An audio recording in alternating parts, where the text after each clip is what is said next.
Olá, você está no Expresso Isbio, aquele momento que a gente dá uma paradinha para bater um papo. Hoje, gravado, porque quinta-feira é feriado, não é, meus colegas?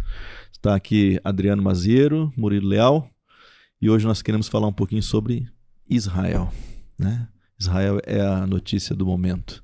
Não sei você, mas toda vez que Israel entra em conflito com algum dos seus inimigos ali do Oriente Médio, e não é a primeira vez, né? Nós já estamos cansados de ver isso, né? A 200ª, né, Adriano? Exatamente. 200ª vez que Israel entra num conflito. Todas as vezes que isso acontece, nós começamos a perceber ou notar, receber também nas nossas mídias manifestações pró-Israel. Pessoas dizendo, orem por Israel, orem pela nação de Israel, porque está sendo atacada, etc, etc.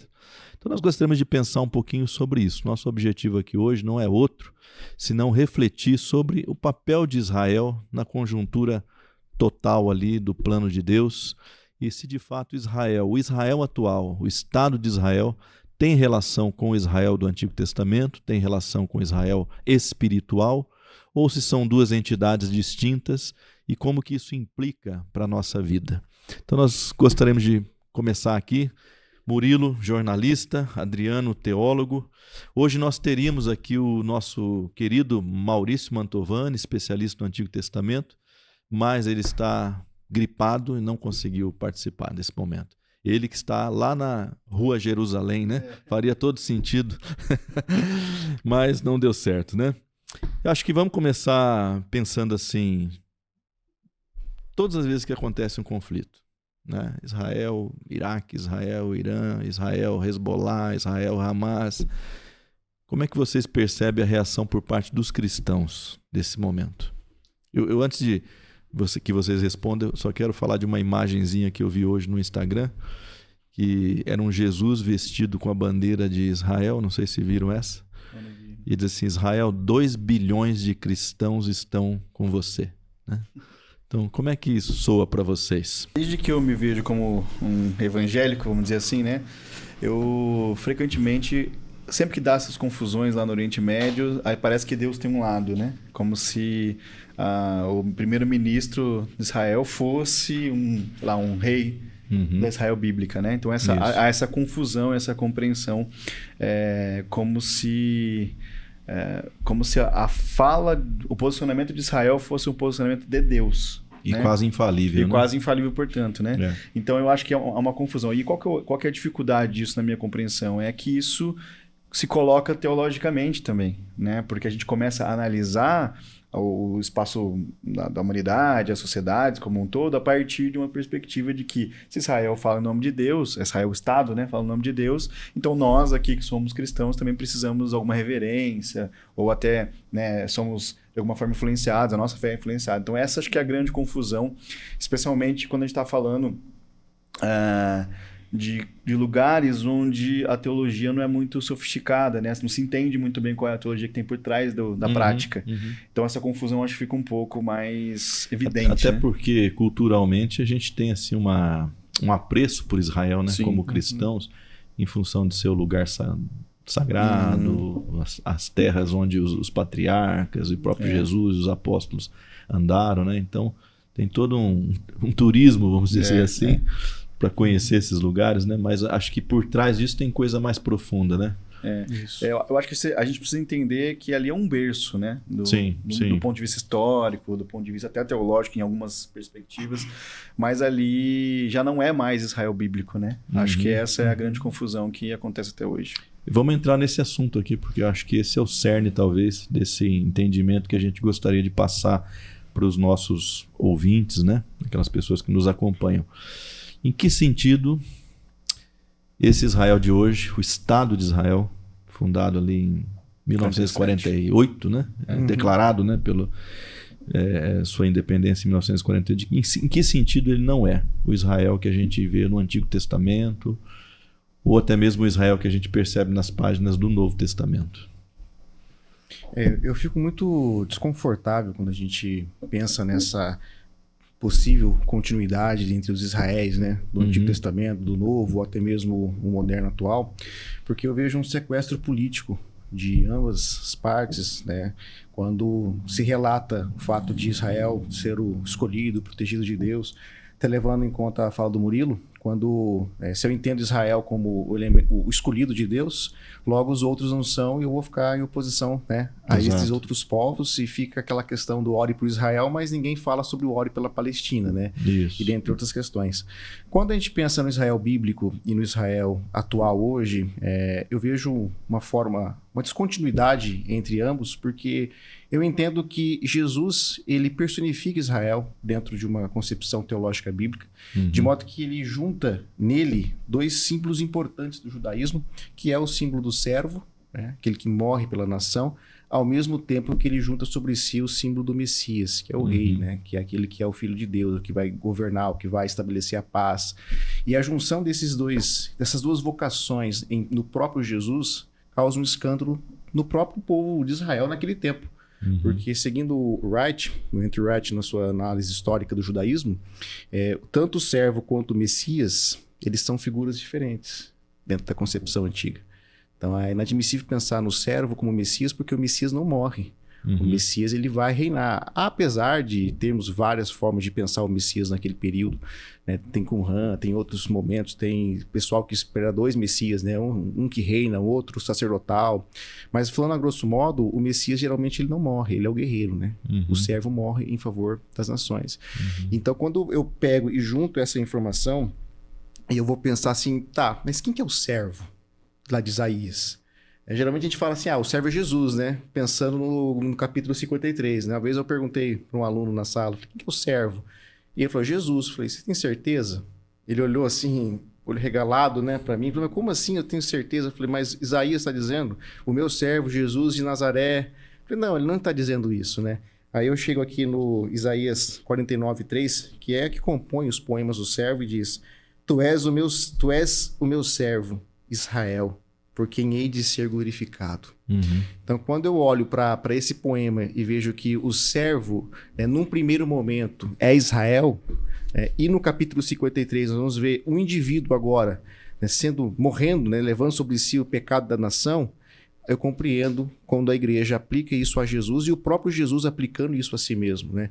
Unindo tanto essa vocação real como a vocação sacerdotal, unindo a vocação do servo e do Messias, de modo que o Messias é aquele que leva o pecado do povo, né? Isso gera um contraste, um problema na mentalidade dos apóstolos, ao ponto de Pedro chamá-lo à parte e dizer, Senhor, isso não vai acontecer, né? Tenha pena de si mesmo. E ele traz aquela famosa repreensão para Pedro, afasta de mim, Satanás, e tal, porque ele está unindo essas duas vocações nele mesmo. Então, Jesus, de fato, é o Israel personificado, né? Então, não é uma leitura de um avanço histórico que a gente pode chegar e olhar para os conflitos atuais hoje, sem levar em consideração essa unificação do Israel na pessoa de Jesus, quando, por meio dele, tanto gentios quanto judeus são agregados, formando um povo só. Não a igreja como substituindo Israel, não é isso. Porque tem essa discussão na teologia, né, da continuidade ou não de Israel, né? Tem. Isso a partir do momento que a igreja né? surge, né? Mas não seria isso talvez um entendimento errado ou equivocado do que seria o Israel antes da igreja? Ah, sim. Porque se o Israel antes da igreja é um...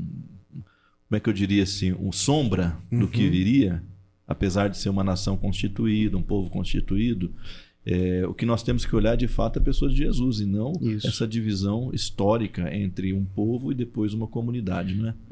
Eu acredito, Vanderlei, que nós temos muitos problemas escatológicos envolvidos aí, né? Principalmente em correntes que entendem que no final dos tempos vai ser reconstruído o templo, né? E a partir dali vai ter o anticristo e Israel vai ter um papel, né? Até alguns pastores falam que Israel é o relógio de Deus para o mundo, né? Então, eu acho que escatologicamente isso é meio equivocado, né? Não pelo fato do anticristo em si, porque é uma figura importante e tem correntes sérias teológicas que defendem o anticristo futuro. Eu falo no sentido de colocar um peso sobre a nação de Israel a tal ponto de que a gente possa olhar para ela hoje como se fosse o próprio Israel bíblico, né? Eu entendo que existem textos no Antigo Testamento que ainda irão se cumprir, né? Se relatando a Israel. mas não ao ponto de chegar e querer equalizar ambos, né? Tanto o passado como o futuro. Murilo, quando a gente olha lá para trás o Israel, agora o Israel povo, né? Aquela nação constituída lá no passado, a gente percebe que tudo era condicionado à obediência, né? Sim. Hoje a gente fala muito da terra, a Palestina, a terra, a briga pela terra e tal, pelos territórios. Mas até mesmo a promessa da terra e depois o cumprimento, tudo é condicionado à obediência. E aí a gente vê que Deus julga também o Israel da história, né? É interessante porque, por exemplo, toda vez que aparece essa confusão, os textos áureos para insinuar que Israel bíblico é o Israel Estado aparecem. Sim. Mas não aparecem, por exemplo, o texto de Amós. Amós 5, Amós né? 5, onde há um juízo, né? É o que você está comentando aqui. Há uma rebeldia de Israel em relação a Deus, e aí para isso há as suas consequências naturais da falta de conexão com o propósito que Deus tinha dado para aquele povo, né? Óbvio, Deus precisava se revelar em alguma coisa nesse mundo, então ele escolhe Israel, isso ninguém discute. Exato. Né? Deus se revela a partir de Israel, aí tem a descendência da Davi, aquela coisa toda que a gente já conhece. Agora, quando a gente precisa entender o comportamento de Israel, e aqui eu estou falando do comportamento como um povo, né? A gente sempre foge desse debate, né? A gente não tenta entrar nessa onda do tipo, olha, por diversas vezes os profetas falaram a Israel, né? Povo idólatra, aquela coisa toda, isso some nesse debate. Porque o que, na verdade, o que a gente quer, eu acho que até um traço psicológico, é ser identificado, né? Quanto mais próximo a gente tiver ali dos pais da fé, ou então dos grandes homens da Bíblia, parece que há estou falando em relação à igreja de hoje, né? Há uma validação psicológica de que nós estamos no caminho certo, né? Nós não somos aquela Israel que abandonou a Deus, pelo contrário, né? Quanto mais perto da nação Israel a gente estiver, parece que mais perto de Deus a gente está, né? Então, isso para mim que é o perigo teológico, né? Eu penso também, pegando o gancho aqui do Murilo, da vocação do Israel bíblico. Então, quando eu vejo, né, o povo de Deus saindo do Egito, parando ali na montanha do Sinai, ali eles são vocacionados para ser uma nação santa, né? Mas não só uma nação santa, eles são vocacionados para ser uma nação real sacerdotal, de modo que Israel vai ser o intermediário entre os povos e Deus e os povos, né? Israel é o mediador, vamos assim dizer, das bênçãos de Yahvé para as nações. E quando eu chego aqui nos poemas do servo, né, de Isaías, no 49:3 que nós lemos, né? Tu és o meu servo, é Israel. No versículo 6 diz: pouco é seres meu servo, para restaurares as tribos de Jacó e tornares a trazer os remanescentes de Israel. Mas também te dei como luz para os gentios, para seres a minha salvação até a extremidade da terra. O propósito, né? De modo que Israel, a vocação de Israel é ser uma luz para os povos. Só que tem um detalhe importante que o apóstolo Paulo ele capta muito bem. Quando o Israel, vocacionado para ser luz para os povos, né? O Israel chamado para ser a solução para o problema do pecado, para o problema de Adão, vamos assim dizer, é o mesmo Israel que está em Adão. Então, ao mesmo tempo em que a ele é dado a Torá, mas ele vê nele mesmo, na sua carne, né, a lei do pecado que o conduz para a rebeldia, que o conduz ali para a quebra, de modo que o Israel, sem a figura, né, sem o clímax que é Jesus, ele não consegue. Ele é incapaz. Ele é incapaz, porque a Torá é incapaz de comunicar a vida por conta da fragilidade da carne. E dentro dessa perspectiva, Israel falhou, né? Isso. Israel falhou. Talvez culminando com o exílio, mas não sei, ou talvez um momento até posterior, mas a gente percebe nitidamente que Israel falhou na sua missão. Sim, né? E é por isso que Jesus é aquele que assume a vocação de Israel, de modo que nele as bênçãos de Abraão alcancem os gentios. Ou seja, Israel, o servo luz para as nações, é real na pessoa de Jesus que assume essa vocação, de modo que as bênçãos de Abraão alcancem as nações, os povos, por meio de Jesus. E Paulo fala isso em Gálatas 3, né? Que onde há todo contentamento, né? Ou seja, né, Israel está cumprido ali, né? Isso. Então, tá e como que se manifesta o braço do Senhor, né? No capítulo 52... Já no 51 de Isaías fala isso também, né? A oração do profeta: desperta, ó braço de Yahvé, ó braço do Senhor, desperta, não foste tu aquele que abriste o mar, fizeste o povo passar, né? Esse braço de Yahvé ele é manifestado no capítulo 53, né? Quando é visto o próprio Senhor, né, assumindo o peso da dor do mundo, levando né, sobre si. Então, Jesus entende, e a igreja também entende, que esse servo é o próprio Jesus, que leva a fragilidade, a rebeldia, o pecado, né, cumprindo assim, não excluindo Israel, entende? Não é assim, ó, agora tipo, não dá mais certo, vamos pular para a igreja. Não, mas é cumprindo essa vocação. De modo que Jesus não é plano B nem a igreja, né? Não, é uma inclusão, né? Então, Paulo vai falar lá em Efésios que Deus ele derruba, né, a parede que faz divisão entre gentios e judeus. Essa parede é a Torá. Né? A Torá cumpre o seu papel e agora, por meio dos dois, ele forma um só povo. Então, quando a igreja antiga, né, no caso os Gálatas e outros, tentam trazer a Torá novamente para o debate, ou para a prática eclesial, é como se levantasse um muro que dividisse a família do Messias novamente. Isso é algo totalmente inacreditável, inadmissível. E Paulo fica tão impressionado com isso, né, que você vê isso lá no primeiro capítulo, que ele fala, ó, insensatos. É como se ele dissesse assim, fui aí, plantei a igreja, sofreu o que sofreu, foi apedrejado, quase morreu. Exatamente, aí passa 10 anos ali, o negócio já voltou, já retornou, né? Tipo assim, ó, insensatos, quem vos enfeitiçou? Exatamente. Essa é a palavra. Então, a lógica, parece que da igreja é sempre, quando a gente retorna para esse sistema de lei, Paulo deixa muito claro isso lá em Gálatas e em Efésios também, né? Quando a igreja retorna a esse sistema de tentar conquistar aquilo que já foi derrubado por meio do Cristo, ela incorre no erro que é um erro eterno de Israel, né? Que é sempre voltar para si, voltar.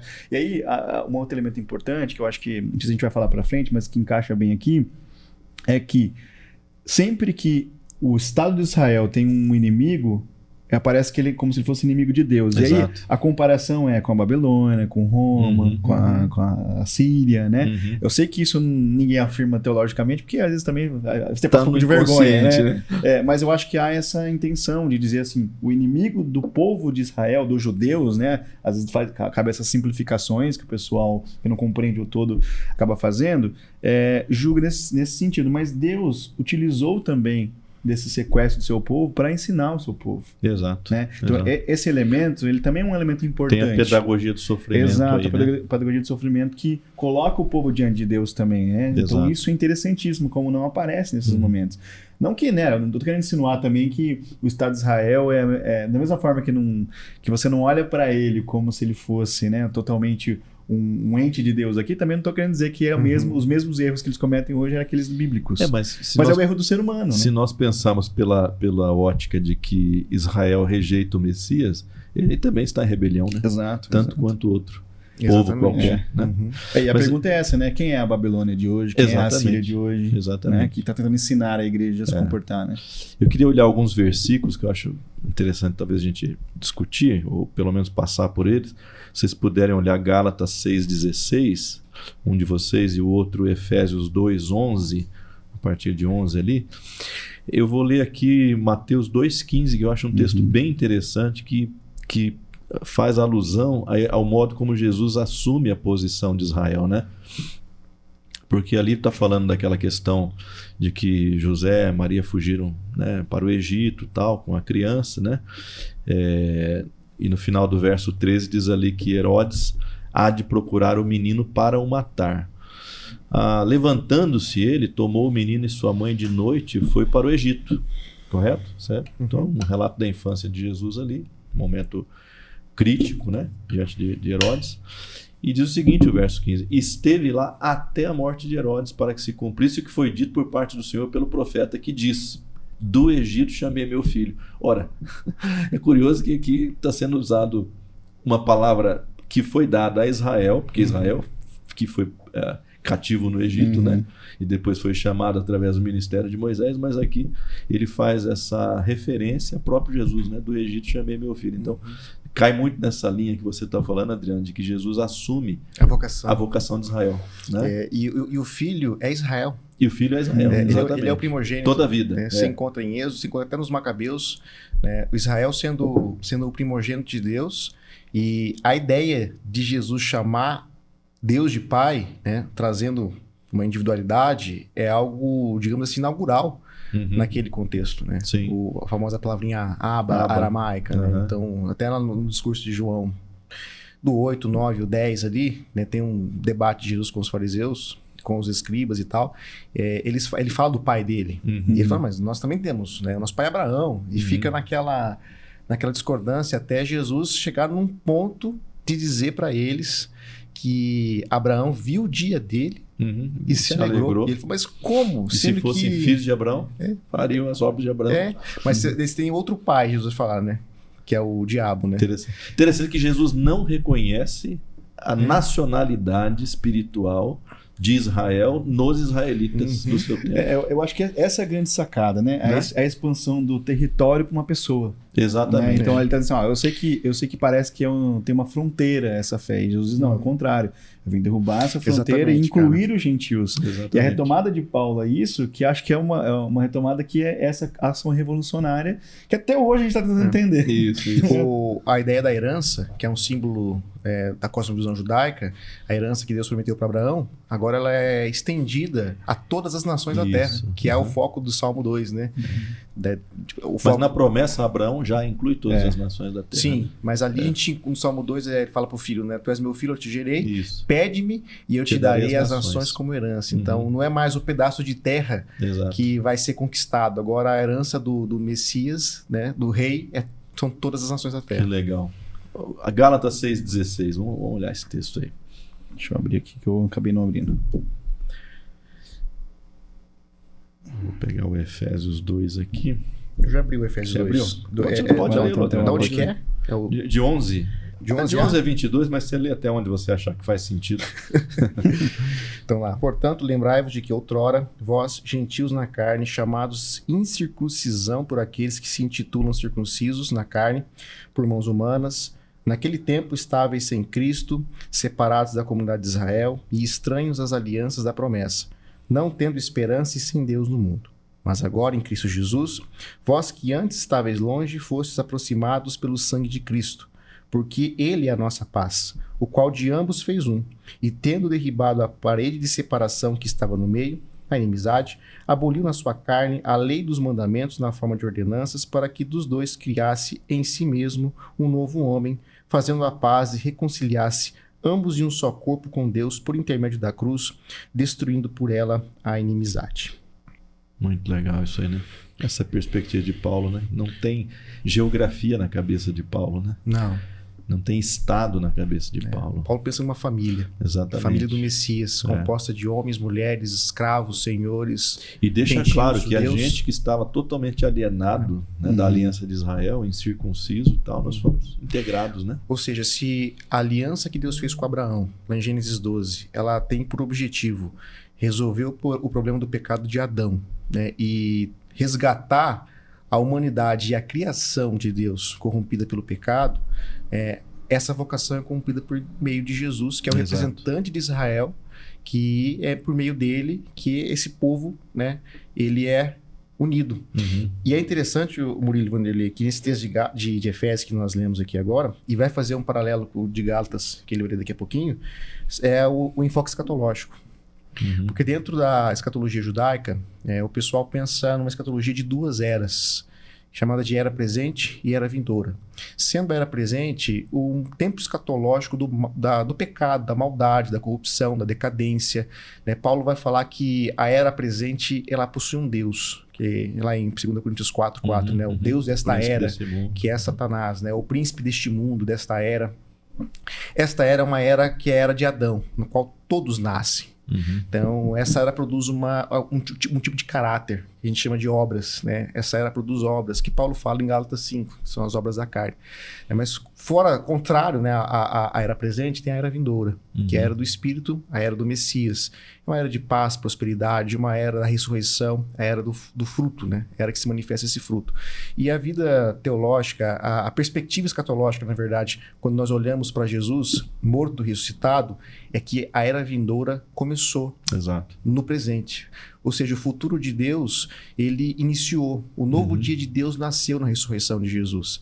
E esse novo dia de Deus traz salvação para todos os povos. Então, quando eu vejo Paulo falando assim, lembrai-vos para os gentios, né, que vocês eram incircuncisos, ou seja, vocês não participavam da aliança, não faziam parte da nação pactual, né, eram estrangeiros. Né? Só que nesse período em que vocês eram estrangeiros, vocês tinham ações, tinham comportamentos que eram contrários ao caráter, né, do Senhor.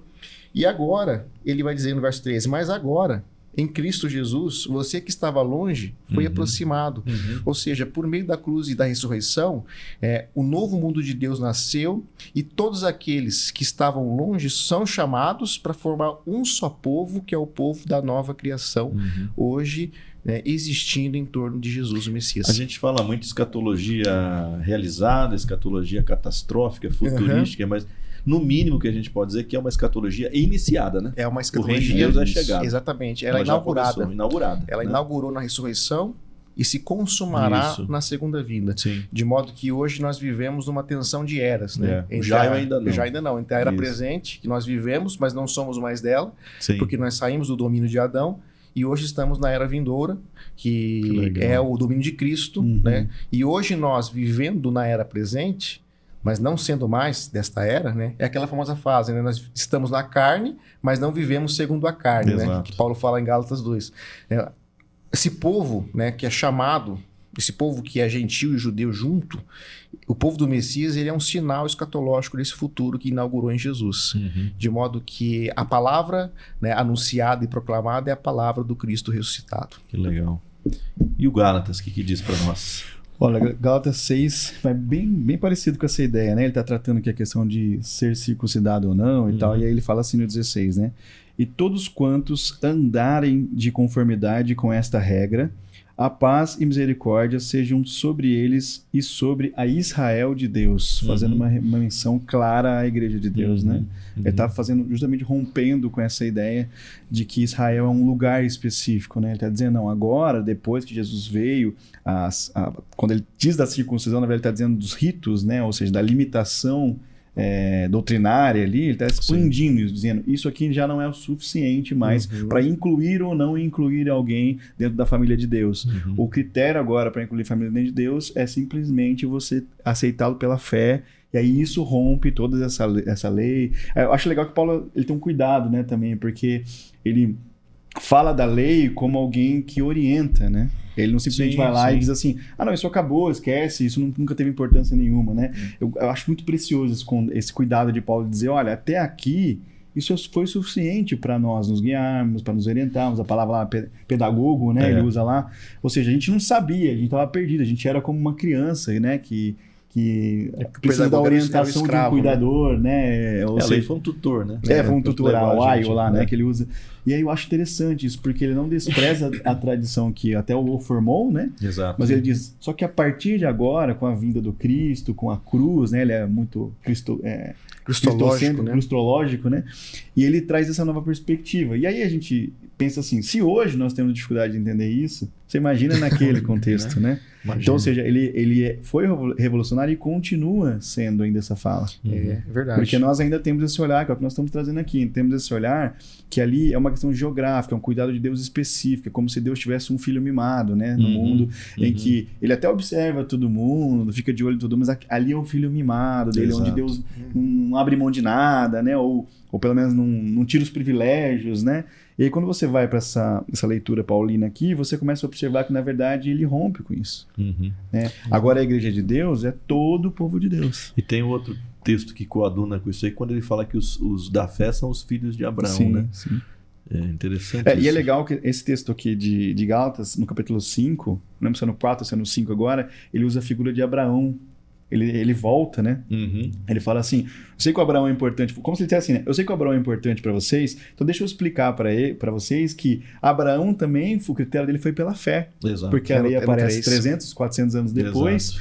Então, ou seja, até os fundamentos da fé também estavam aqui. Aí ele conta aquela história de Agar, né? Faz a história toda. Então, ou seja, o que ele está fazendo é devolvendo o título de igreja não ao Israel étnico, mas ao Israel que pertence ao Cristo. Vanderlei, nisso eu acredito que a proposta do Webb Sanders lá na década de 70, com a grande virada de chave na pesquisa do judaísmo, ela é importante porque ela fundamenta aquilo que é chamado de nova perspectiva de Paulo hoje e outros estudos pós-nova perspectiva de Paulo, porque o apóstolo Paulo nunca deixou de ser um judeu. Exato. Pensando nisso, né? Ele nunca deixou de ser um judeu. Só que agora ele vai reconfigurar a sua herança judaica à luz do Messias e do Espírito. Então, e aí, pegando esse texto que o Murilo leu, né, se eu pegar aqui o verso 14, por exemplo, que diz: mas longe esteja de mim gloriar-me, senão na cruz de nosso Senhor Jesus Cristo, pelo qual está crucificado para mim o mundo e eu para o mundo. Pois nem a circuncisão é alguma coisa, nem a incircuncisão, mas o ser nova criação. Ou seja, Paulo, existem elementos para ele que são muito importantes. O Jimmy Dunn traz para nós, na pesquisa, né, do que significa as obras da Torá, as obras da lei, e o Dunn traz alguns distintivos que classificam, né, clarificam o que é um judeu. E a circuncisão é um desses distintivos. Né? E seguindo essa forma de ler a Paulo, né, a Epístola de Gálatas está dizendo para nós de forma muito clara, né, que o distintivo hoje não é mais a circuncisão, mas é a fidelidade do Messias. É a fé no Messias, em Jesus. Então, quando eu vejo Paulo dizendo que eu não preciso me circuncidar para fazer parte do povo, né, pelo contrário, porque o que importa hoje não é o fato de eu ter uma marca humana ou não, mas é o ser nova criação, que é o clímax dessa realidade escatológica que inicia na ressurreição de Jesus, né? E aí entra essa perspectiva do versículo seguinte, quando ele trabalha com a ideia do Israel de Deus. Então, ou seja, Paulo nunca deixou de ser um judeu. Então, essa ideia de conversão, né? Paulo, ele era um judeu, agora ele é um cristão, isso não rola, não cola, porque é um anacronismo histórico. Inclusive o Gálatas inteiro é para combater isso, né? Porque essa acusação, ele diz, esse menino inventou uma seita. Ele criou uma seita e ele está enganando vocês. Exato. Eles utilizam, inclusive, a demanda da confusão da autoridade apostólica dele para tentar provar uma tese de que Israel continua sendo Israel, que as leis continuam tendo o poder que tem. Ou seja, tem um elemento importante, aí acho que é legal para a gente contextualizar, esse movimento ainda existe. Mas aí você tem a descontinuidade da questão política, étnica, geográfica e a continuidade da aliança, né? Que é o que Paulo tem que fazer um exercício muito grande ali para poder ensiná-los. Eu estava pensando assim, a gente vai tratar isso mais à frente, mas a formação do Estado moderno de Israel se deve muito ao antissemitismo histórico, né? Seria culpa dos cristãos não terem esse entendimento que a gente tem hoje? Não fazer essa separação também e tentarem atribuir aos judeus? Estou falando dos cristãos, porque desde o início ficou aquela pecha, né, de os judeus mataram Jesus. Isso foi estimulado, vai crescendo, chega num momento na Europa em que isso se torna uma perseguição muito aberta, né? Então faltou entendimento dos cristãos nesse sentido, de compreender que não é mais questão étnica, não é uma questão de povo, de nação, mas nós somos um, né? Nós somos como você leu no texto. Inclusive um alemão como Moltmann, que sofreu, né, no contexto do nazismo, o próprio Ratzinger também, que também sofreu nisso, eles compreendem essa lacuna dentro da pesquisa, ou até mesmo de tratar o povo judeu, né? Então o Moltmann, ele traz essa abertura para o povo judeu, o próprio Ratzinger também traz essa abertura, e a gente vê ele como Papa trabalhando, se contextualizando essas questões. Né? Até o Lutero foi meio que acusado, né, de antissemitismo, né? De ter essa relação tensa, curioso, né? Curioso que para nós, né? Outro dia eu estava ouvindo um psicólogo falar umas coisas interessantes sobre a maldade a ponologia, né? A maldade do ser humano.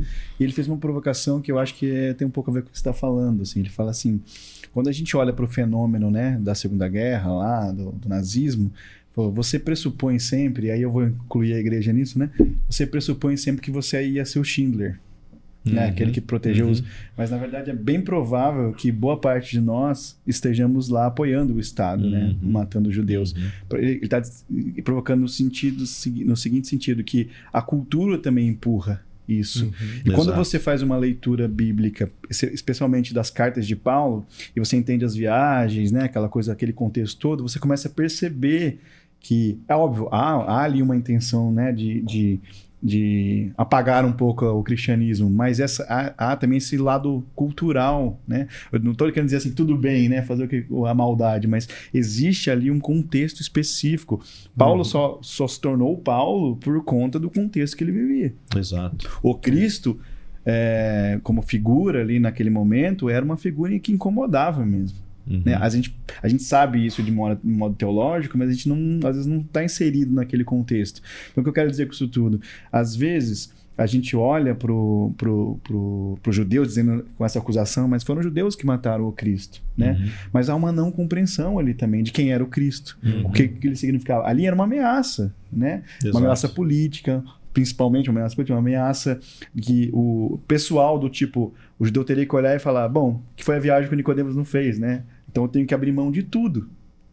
Ou seja, eu tenho uma posição, eu tenho um contexto, eu tenho um lugar nessa sociedade, né? Eu tenho alguns privilégios. Isso tudo está sendo contado ali também nessa questão. Então, acho que da mesma forma hoje como a gente olha para os judeus e os condenam sem essa contextualização, acho que falta uma compreensão mesmo da história, de quem eram esses atores sociais, né? Porque estavam ali, o que estavam fazendo. E o Cristo em oposição também, a gente precisa entender, né? Levando em consideração que a ala do sacerdote é uma ala vinculada ao Império Romano, né? E a gente vê lá quando Pilatos tá aqui o rei de vocês, vão matar o rei de vocês.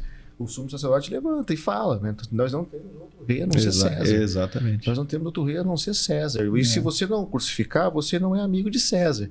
Então, dentro de uma ótica histórica, não teológica agora, mas histórica, a gente pode ver que a morte de Jesus se dá como um blasfemo, né? Ou seja, blasfemou a Torá, é assim que ele foi apresentado, como revolucionário, porque era aquele que ia tomar o lugar de César. Então tem uma morte revolucionária ali. Não que ele fosse um revolucionário, né? É bom deixar isso bem claro. Sim. É a percepção, das pessoas. Revolucionária. E numa perspectiva teológica, o Moltmann traz um abandonado por Deus, né? Que é a leitura lá que ele faz de Marcos. Meu Deus, por que me abandonaste e tal. Isso é uma questão um pouco polêmica, a gente pode deixar para uma outra ocasião. Mas olhando para Jesus na sua morte, tanto como revolucionário, na percepção revolucionária, como aquele que é blasfemo, que também é uma percepção, porque ele não quebrou a Torá, pelo contrário, ele cumpriu, né? Mas quando eu olho para esse conjunto, né, de judeus entregando Jesus e os romanos flagelando e crucificando, não me sai da cabeça, cara, a cena da cruz, Jesus dizendo, Pai, perdoa porque eles não sabem o que fazem. Exato. Então Jesus estava orando pelos seus agressores ali, né, e falando, Pai, perdoa, eles não sabem o que estão fazendo. E essa ignorância tem muito a ver com os nossos medos, com o status que nós temos, né, com a estrutura que foi construída ao nosso redor.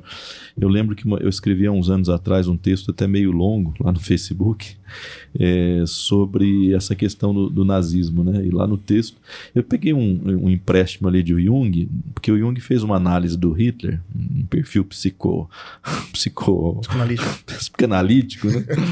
E ele diz que o Hitler ele incorporou uma antiga crença assim, dos alemães, que é o Wotan, né? O Wotan é o espírito da guerra, né? Ele incorporou esse espírito, mas não só ele, toda a nação. Porque toda a nação estava humilhada, toda a nação estava na miséria, sem trabalho, sem emprego, sem comida, sem perspectivas, né? E de repente, quando levanta um cara que começa a apontar teoricamente os responsáveis por aquilo e começa a prometer que ele vai virar o jogo, todo mundo abraça. Inclusive a igreja confessante, né? Ela também abraça, né? Então eu coloquei lá que se nós vivêssemos naquele contexto, muito provavelmente nós seríamos antissemitas também. Nós também iríamos entregar o nosso vizinho judeu e fazer tudo aquilo que o pessoal fez, né? Porque estamos presos a um contexto. Exatamente. Né? Lógico, existem as exceções, né? Como claro. O Bart mesmo se levantou, fez aquele manifesto. O Bonhoeffer, né? O Bonhoeffer, especificamente. Exato. Que morreu, mas né? aí precisa de uma clareza muito grande de entendimento para você discernir o mal, né? Eu estava lendo a biografia do Ben 16 e na parte que conta que ele foi lutar lá no exército alemão, né? Não tinha jeito, ele tinha que ir, o Moltmann também foi. Então, tipo, foram recrutados. E tinha funções, e ele narra, ele jogando pão pros judeus, cara. Sim. Né? Ou seja, era uma mentalidade que não queria estar ali, né? Discordava, porque o pai do Ratzinger é um militar, ele era totalmente antinazista, inclusive ele vai para uma cidade mais, tipo assim, rural, compra uma casinha ali, que era para não ter contato mesmo com o Hitler, com tudo aquilo que estava acontecendo, mas acabou que o Ratzinger, ele foi para a guerra, depois foi liberado e tudo, mas assim, o que me chamou atenção foi esse elemento humano, né? De observar o outro, né? O judeu, no caso, como ser humano. de fornecer pão, fornecer água, fazer orações e discordar veementemente disso, né? Nesse sentido, a gente vê que o inimigo de Deus é o mal. Né? Não é um povo. Exatamente, cara, né? perfeitamente. É um mal. Então, assim, a quem não agrada a Deus, né? Eu tô assim, se a gente fosse olhar para a igreja hoje, dizer, nós vamos escolher um inimigo. O inimigo que Jesus combateu é o mal. Né? Às vezes personificado, às vezes não, mas é um mal que a gente combate. E aí, se a gente entra nesses debates ideológicos ou políticos ou até teológicos nessa perspectiva, a gente começa a eleger inimigos que Deus não elegeu. Exato. Né? Começa a combater inimigos que Deus não combateu. Numa recente polarização, no Brasil a gente elegeu.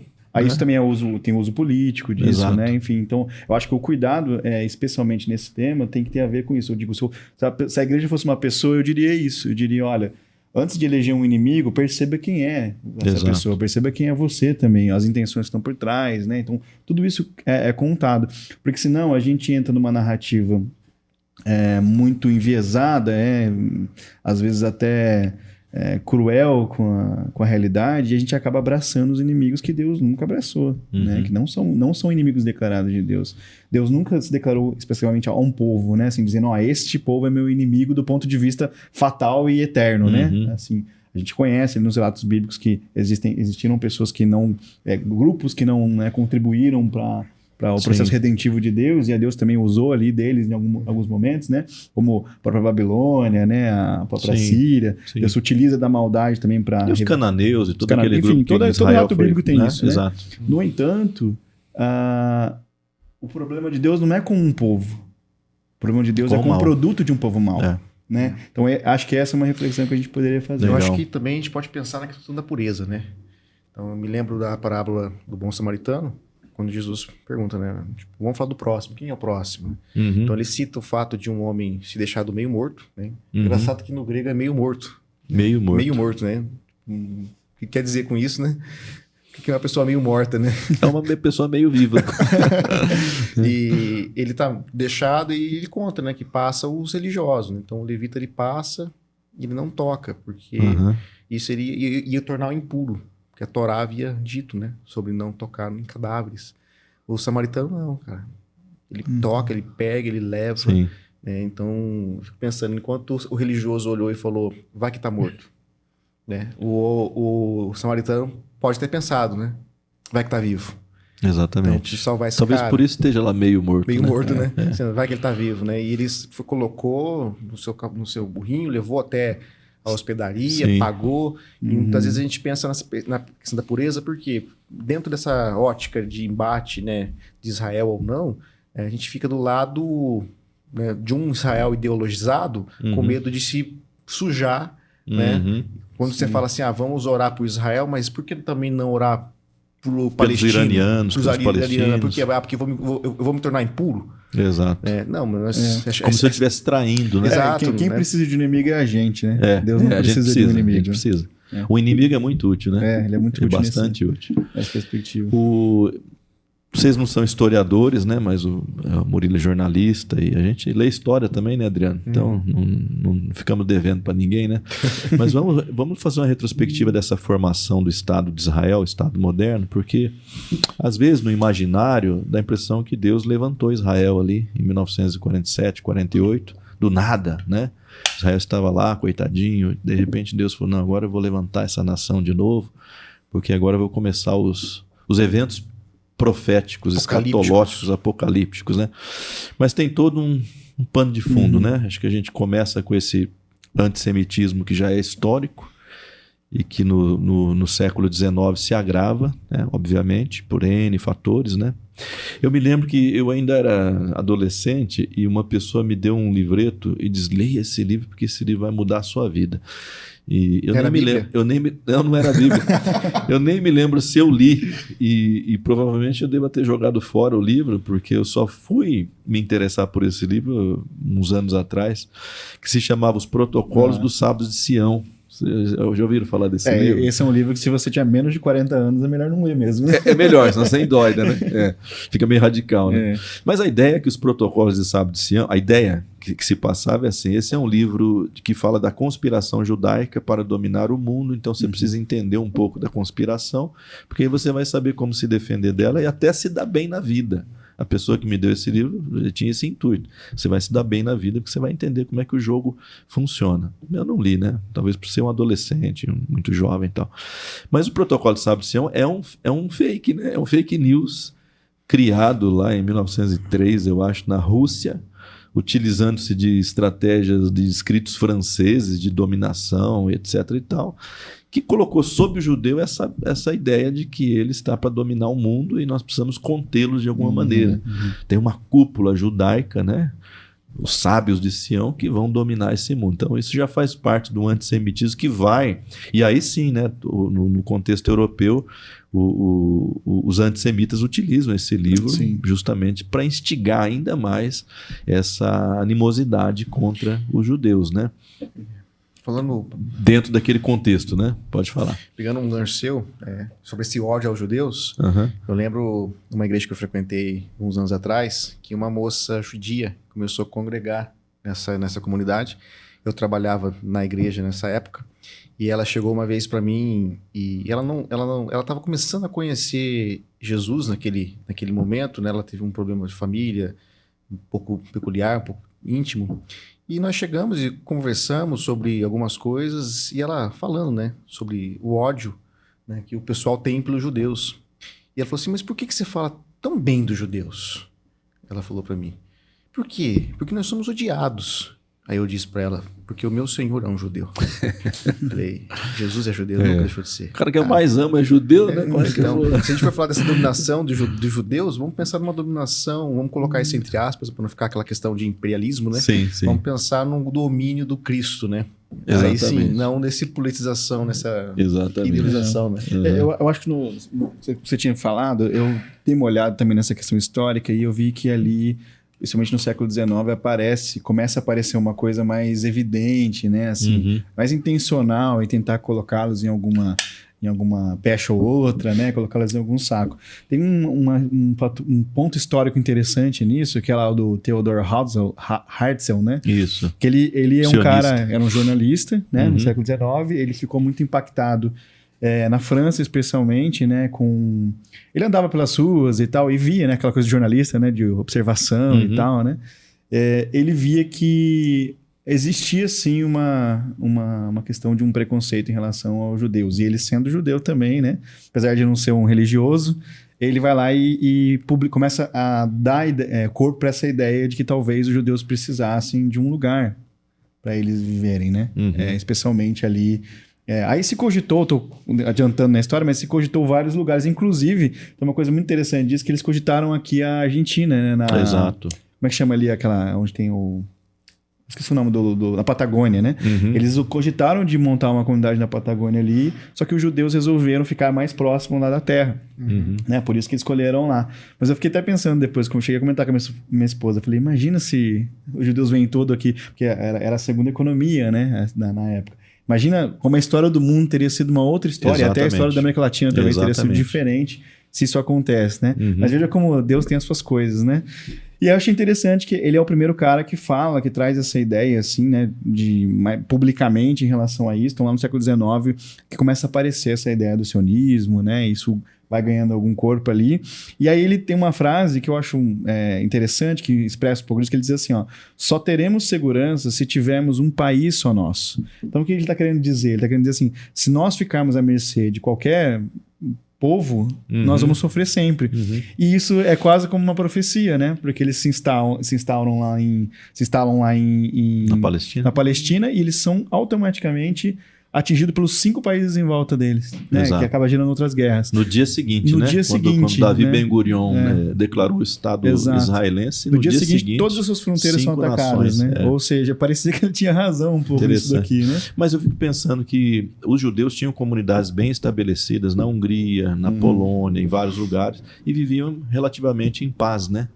O problema é o antissemitismo que começa a trazer os olhares sobre eles, né? Especialmente porque o judeu tinha aquela característica do comerciante, da pessoa que enriquecia facilmente. Tem a cultura do ouro, né? Também. Do ouro.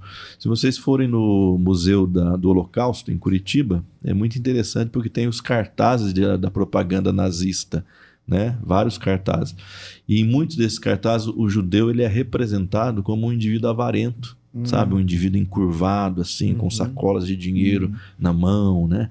Aquele nariz adunco, aquela coisa, aquele olhar maligno, né? Então essa é a propaganda nazista que nesse momento é o ápice, né, do antissemitismo, que começa a dizer, esses caras estão espoliando a gente, esses caras estão tirando da gente, esses caras estão... Tudo eles têm de melhor, eles são donos dos bancos, eles são donos das joalherias, né, etc. e tal. E nós estamos aqui na pobreza, né? Então, aquela ideia que você precisa do inimigo para lutar, né? O próprio Hitler, né? Porque não sendo alemão, ele entende isso, né? Exato. Ele diz, olha, eu tenho um povo aqui que está com as suas necessidades. Eu tenho um inimigo muito claro e muito objetivo. Então, eu consigo unir as duas coisas. Sim. E aí o horror que se criou a partir disso, né? Exatamente. Então, por isso que eu acho que a coisa interessante, a tônica importante desse episódio aqui talvez seja esse. Quando nós estamos cercados de uma narrativa, né, complexa, e aí o Hitler não utilizou, mas talvez se o Hitler tivesse sido um padre, um pastor, a coisa teria sido pior, né, até. Mas como nós acrescentamos a fé, além disso, você cria esses monstros, né? Você cria esses inimigos comuns, né? Lá na narrativa a gente tem uma teoria que a gente fala que é o inimigo comum, né? Então a gente precisa criar um inimigo comum para que você possa mobilizar as pessoas ali. Então, mesmo que a igreja não tenha hoje um poder político, a gente tem poder de falar com as pessoas, né? Então, eu acho que o perigo é esse, é você chegar numa narrativa onde você precisa ter esse inimigo e aí você começa a combater algo que é uma fantasia, né? Espantalho. Ou é, na verdade, uma ideia de que você próprio alimenta, né? Aquela ideia, um grupo específico se alimenta. Sim. Então, acho que a igreja tem esses dois lados, né? Um se apropria também da questão cultural, né? A gente encontra nas igrejas todos os elementos judeus, alguns mais, outros menos. E, por outro lado, há uma substituição também dessa linguagem para poder atacar também, né?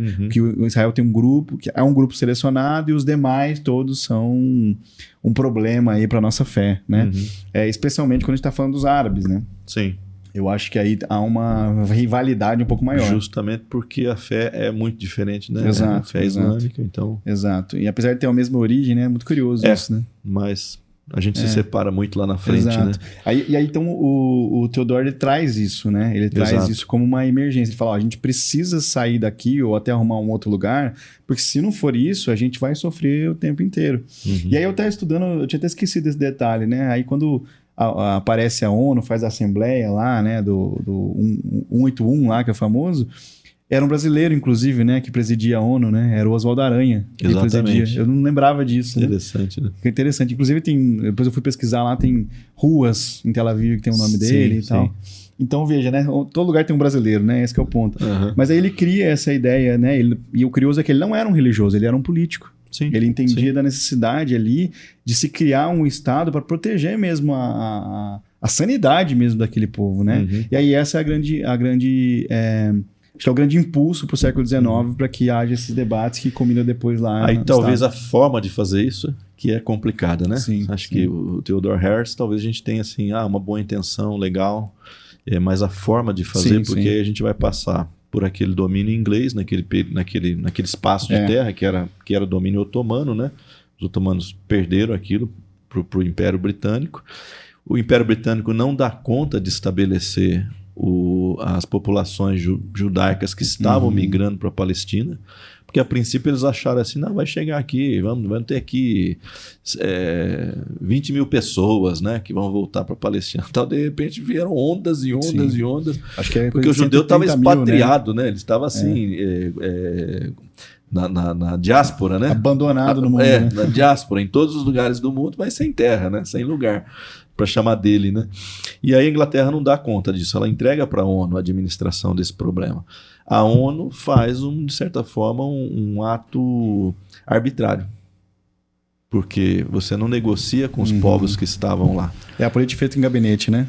Sem considerar Exatamente. Quer dizer, não, então esse espaço aqui vai ser o espaço dos judeus, né? O novo Israel, mas os povos que estão ali já habitando há séculos, né?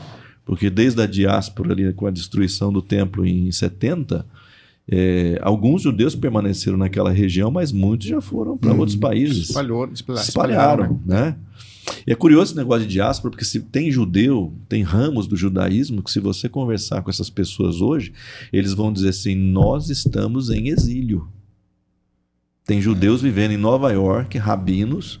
Se você for conversar com eles, dizem assim, nós não temos Estado, nós estamos exilados. E Yahvé nos exilou lá na Babilônia, e nós desde então estamos exilados. Interessante isso, né? O Wright fala disso, né? Eles não reconhecem o Estado, né? Também. É muito polêmico essa fala, né, do Wright na academia, mas um dos pontos que ele coloca é que o fim do exílio aconteceu no Messias, né? Ou seja, então existe uma perspectiva judaica de que o exílio não acabou. O Wright vai dizer, né, que colabora com a sua fala agora, né? E o Wright vai dizer, não, a ideia é de que Yahvé retornou para Sião na figura de Jesus. Jesus é o próprio Deus que volta e finaliza o exílio, né? Fazendo uma releitura de Daniel 9 e tal. Então a sua fala é bem interessante, né? Porque mesmo que a fala do Wright seja polêmica na academia e tem vários contrapontos, ela tem ali algumas colocações históricas, nesses grupos, tem ecos nesses grupos. Né? E aí nós temos então esse ato da ONU, que obviamente leva à declaração de independência ali, né? 1948, maio de 48, e no dia seguinte 5 nações se voltam contra aquele novo Estado de Israel. Egito, né? Jordânia, Síria, Líbano, Iraque. Isso, né? lá em 1948. Numa batalha desigual, né? Acho que 100 mil soldados das 5 nações contra 30 mil, sem treinamento, sem armamentos, porque é um novo Estado, não tem nada, né? Você não tinha aquelas pessoas que se alistaram para o exército, foram treinadas. Você tem gente que cata em qualquer arma, né? E ainda assim Israel conseguiu prevalecer nesse momento. Isso é interessante porque eu chutaria que talvez quem fizesse uma leitura desse conflito ia falar, lá, ó, é Deus do lado de Israel. Normalmente fazem, né? Nós não estávamos lá, né? Mas assim, eu tenho certeza que pode ter acontecido algo do tipo. Nesse episódio, povo, inclusive, ele é chamado de o pequeno Davi contra os Golias. Né? Interessante, né? Uma teologização de eventos sociais históricos. Históricos, exatamente. Militares, etc. Negócio, né? Aí nós temos, mas assim, tem essa insistência de Israel, e agora não podemos negar aqui que a partir do momento que a Inglaterra tira a mão do negócio, outro império tem que assumir. Não existe vácuo de poder. Então os Estados Unidos assume isso. Ele chama para si. Né? Por quê? Por interesse nos israelitas ou nos judeus? Talvez, eventualmente, né? Tinha muitas elites judaicas já vivendo nos Estados Unidos que muito provavelmente pressionavam o governo para que ele não deixe o Holocausto acontecer de novo. Né? Isso aí não pode acontecer de novo. Nova York foi uma colônia muito grande. Né? Que inclusive era para ser nossa. Né? Os judeus chegaram aqui no Nordeste brasileiro, foram expulsos e foram para Nova York. Né? Começaram lá a cidade de Nova York. Então a gente teria muito a ganhar com eles aqui, né? Na Argentina ou aqui no Brasil. Né? Infelizmente não. Condicionamento histórico não permitiu. Mas é claro, muito dinheiro, né? Eu me lembro de ter lido uns anos atrás, não sei se era o Hobsbawm, alguém falando, mas os Rothschild, eles compravam terras, pedaços enormes de terra para que os judeus voltassem para aqueles pedaços, né? E compravam dos próprios palestinos, né? Isso que soa depois como uma expulsão, mas tinha o dinheiro lá pagando por aquela terra muitas vezes, né? Eu sei que teve expulsões também, obviamente. E ali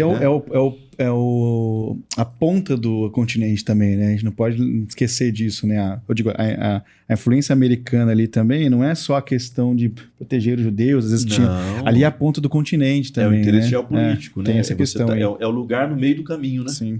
Então, se você pensa na Guerra Fria, a partir ali do fim da Segunda Guerra, o mundo dividido em 2 blocos. Quem avança mais. Onde está a fronteira? Justamente no Oriente Médio, né? E ambos os lados lutam pelo controle dessa área, né? Porque você tem ali Canal do Suez, você tem rotas de comércio, tem uma série de coisas. Isso é antigo, né? Tem uma coisa que a gente não falou sobre isso, mas talvez seja interessante, que os Estados Unidos é movido por uma ética protestante também, né? Exatamente. Então a gente não está desconsiderando também essa questão de avanço para Israel. Acho que eu não lembro de ter lido nada, mas pode simbolizar também um avanço nisso. Você lembra que o primeiro governo de Trump, ele tinha muito essa coisa de falar, né? Que Israel tinha um sentido até para a própria nação americana, porque a nação americana às vezes é vista como uma espécie de messias do mundo, né? Então essa associação com Israel é muito fácil de acontecer, né? Aí a gente tem as outras guerras, né? Você tem 67, a Guerra dos 6 Dias. E você tem em 73 a Guerra do Yom Kippur. Todas elas Israel vence. Aí está a prova, Murilo, que Deus está com Israel. Inclusive essa Guerra dos 6 Dias, ela tem uma, depois que ela termina, né, ela tem uma conotação bem escatológica, né? Então, estão dizendo, começou a profecia a ser cumprida e tal. Eu cheguei a ler umas coisas da época e tal, e você encontra nesses materiais esse tipo de perspectiva que a gente falou no começo aqui, né? A perspectiva escatológica, como se ali tivesse iniciado, né? Aí entra aquela coisa meio do tentar decifrar o enigma escatológico, né? Que é uma tentação, acho que a igreja vai morrer com isso, né? Não tem Até a gente tem essa tentação às vezes, né? Porque, a igreja vai morrer com isso. Saber algo sobre o futuro aí, né? Eu gostaria, né? Mas eu anotei algumas coisas que eu estava pensando desde ontem, né? Sobre isso. Por exemplo, né?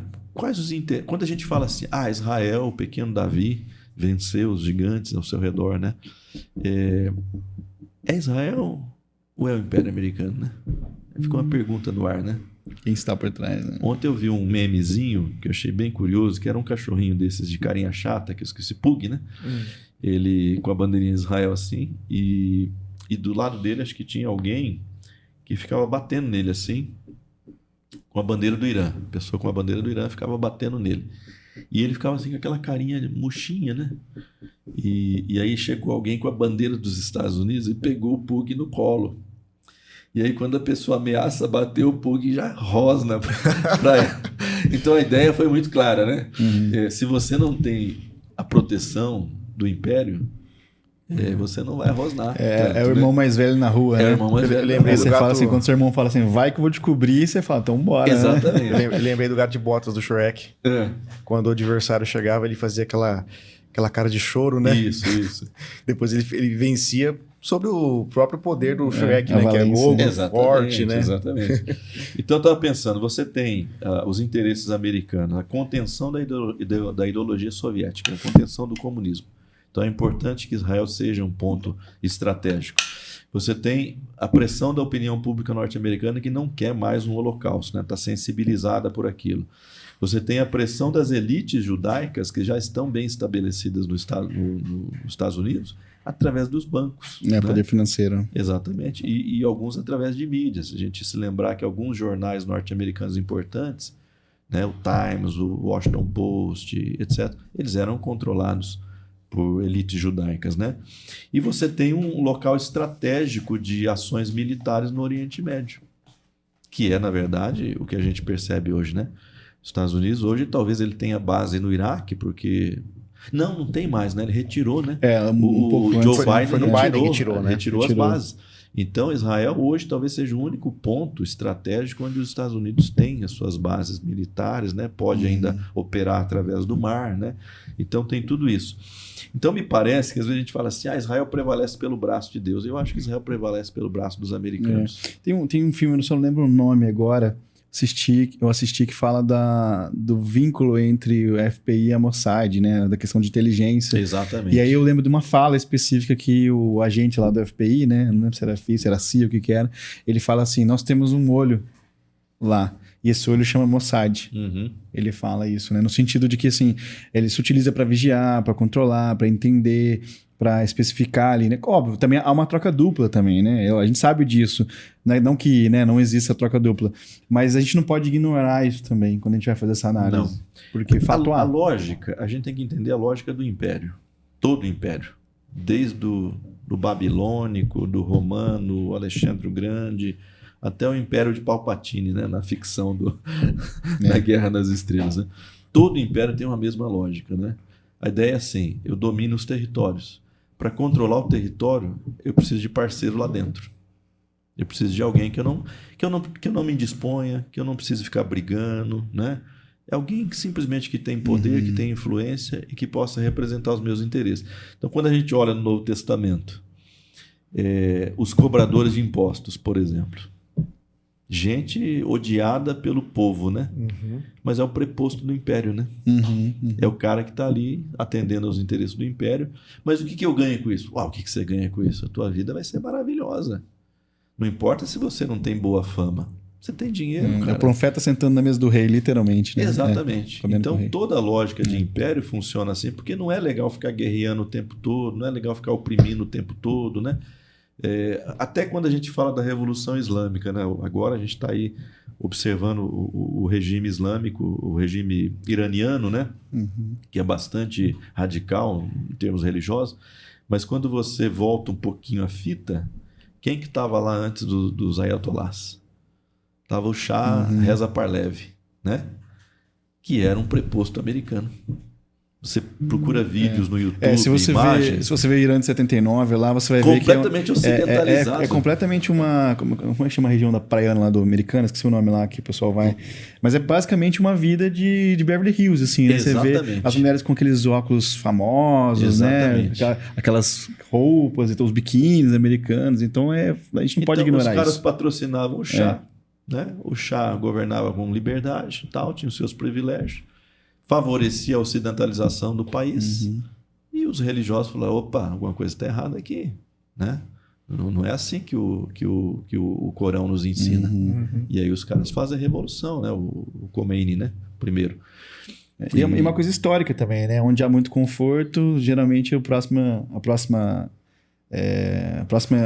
momento histórico é ali um radicalismo, né? Exatamente. É bem natural esse pêndulo de sociedades instáveis, né? Então, hoje o grande império é o norte-americano, né? A gente pode falar em forças Rússia, China, mas o grande império é norte-americano, ele joga o mesmo jogo que os grandes impérios jogaram, e eu vejo Israel como... Mas Israel é um pouco diferente, né? Porque é uma relação simbiótica, né? Eu te ajudo, você me ajuda, né? Há uma proteção, né, também. E, assim, é uma proteção necessária, inclusive, né? Necessária. Porque eu não sei se não tivesse um grande padrinho nas costas, o que aconteceria mesmo, né? Não, de fato, já teria sucumbido, talvez. Porque a força islâmica ali é bem bem organizada, né? Tem a questão também de outros agentes por trás também, né? Da questão ela islâmica. foi mais organizada, né? Hoje ela é fragmentada, né? Você tem sunita, xiita, Hezbollah puxando de um lado, né? Grupos puxando de outro, muita rixa interna, então às vezes eles não se entendem, né? Hoje até isso é bom para Israel, né? Israel acho que prevalece em função dessa fragmentação. Mas se a gente pensar nesse sentido, que há uma relação simbiótica, hoje nas grandes posições de poder, os judeus estão. Não tanto na Europa, porque a Europa foi hostil para eles há 70 e poucos anos, mas nos Estados Unidos, né? Mas assim, mesmo na Europa sendo hostil presencialmente, o dinheiro está lá, né? O dinheiro está lá. O dinheiro está lá, né? Então, de alguma forma, há uma influência direta ou indireta nesse sentido, né? Eu estava falando essa semana para um amigo meu, eu falei, olha, onde tem o dinheiro, tem o poder, né? Eu falava para ele, isso em qualquer relação, de qualquer situação. Mas não só isso, né? Onde está a força, no sentido militar, também é um problema. Então, se você junta fé, poder, dinheiro, é muito provável que essa combinação não cabe muito bem, né? Pra gente. Acho que é um pouco desse exemplo que acontece ali naquela localidade especificamente tem a ver com isso, assim, né? Ali há os agentes que são a testa de ferro, né? Brigando ali, mas há também um poder por trás disso, né? De gente que financia, seja economicamente, seja militarmente. Exato. E a gente, quando vai fazer análise, a gente sempre desconsidera isso, né? Até você vê em jornais grandes, né? Você vê há um favoritismo em relação a alguma coisa ou a algum grupo ou outro, e é desconsiderado totalmente essas micro-influências que existem ali, né? Então isso tudo precisa ser considerado quando a gente vai fazer uma análise, então a gente acaba limitando aí a interpretação de uma boa análise em relação ao fenômeno. Gente, a conversa está boa, nosso horário está avançado, nós vamos dar uma pausinha, mas essa conversa continua no episódio da semana seguinte, tá bom? Um abraço, até lá.